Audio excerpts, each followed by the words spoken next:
14ই November বিশ্ব diabetes দিবস। জাতিসংঘের সম্মতিতে গত 6 বছর ধরে সারা বিশ্বে 14ই নভেম্বর বিশ্ব ডায়াবেটিস দিবস হিসাবে পালিত হচ্ছে। ডায়াবেটিসের ক্রমবর্ধমান ঝুঁকি মোকাবেলার জন্য এই ব্যাপারে সচেতনতা তৈরি করাই হলো এই দিবসের মূল উদ্দেশ্য। বিশ্বের অন্যান্য দেশের মতোই পশ্চিমবঙ্গের শিলিগুড়িতে আজকে ডায়াবেটিস দিবস পালিত হলো এই দিনটি। নর্থ বেঙ্গল ডায়াবেটিস অ্যাওয়ারনেস সোসাইটির পক্ষ থেকে এক মিছিলের আয়োজন করে শিলিগুড়ি হাসমি চক থেকে মানুষকে ডায়াবেটিস সম্পর্কে সচেতন করতে এই মিছিলে পা মেলায় ডাক্তার, নার্স সহ শিলিগুড়ি বিভিন্ন কলেজ ও স্কুলের ছাত্র ও ছাত্রীরা। মিছিলটি শিলিগুড়ি বিভিন্ন পথ পরিক্রমা করে এয়ারভিউ মোড়ে এসে শেষ হয়। উত্তরবঙ্গ মেডিকেল কলেজ ও হাসপাতালের সুপার সঞ্জয় মল্লিক বলেন, ডায়াবেটিস রোগী যারা আক্রান্ত রয়েছে সর্বস্তরের লোক সমস্ত রকম চিকিৎসার সুযোগ পায়, এই বার্তা পৌঁছে দেওয়া মূল লক্ষ্য। পাশাপাশি যেসব এলাকায় এই রোগ নির্বাচন ও চিকিৎসার ক্ষেত্রে যা যা অসুবিধা রয়েছে তা সহজলভ্য করাই মূল লক্ষ্য।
साइड देने चले जाओ, साइड देने चले जाओ।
আজকের এই প্রোগ্রামটা নর্থ বেঙ্গল ডায়াবেটিক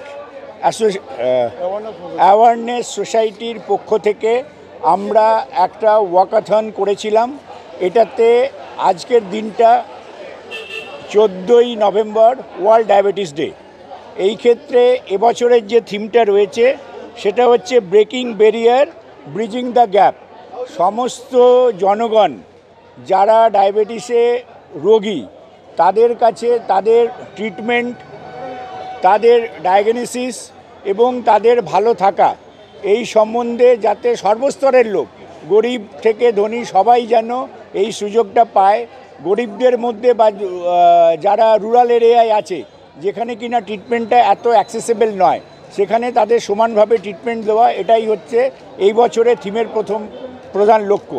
প্রতি বছরই কিন্তু 14ই নভেম্বর ওয়ার্ল্ড ডায়াবেটিস ডে হিসাবে পালন করা হয়।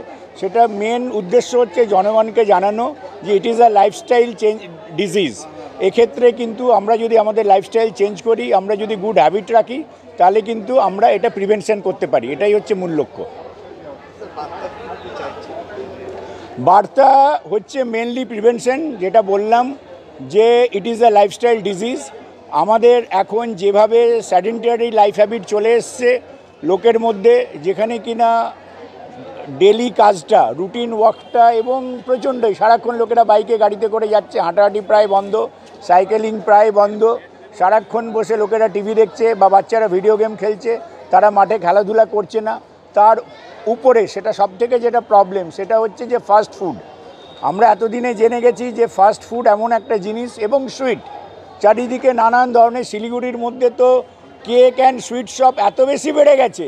এবার নতুন দেখছি আমার একটা ফ্লুরিসও চলে এসছে, তার সঙ্গে আরও নতুন নতুন সমস্ত তো রয়েইছে। যারা কিনা এই পেস্ট্রিজ, কেক, চকলেট সেগুলো নিশ্চয়ই খাবে না কেন, কিন্তু তার মধ্যে একটা সীমাবদ্ধতা থাকতে হবে এবং তার সঙ্গে সঙ্গে গুড লাইফস্টাইল রাখতে হবে। তাহলেই আমরা এই প্রিভেনশনটা করতে পারবো। সেটা হচ্ছে সবথেকে বড় বার্তা। কারণ একবার যদি অসুখ হয়ে যায় তারপরে কিন্তু সেটা লাইফ লং থাকে, এবং ট্রিটমেন্ট করা এবং তার রেস্ট্রিক্টেড লাইফটা সারা জীবনের জন্য এটা কিন্তু একটা বাধার সৃষ্টি তৈরি থাকবে।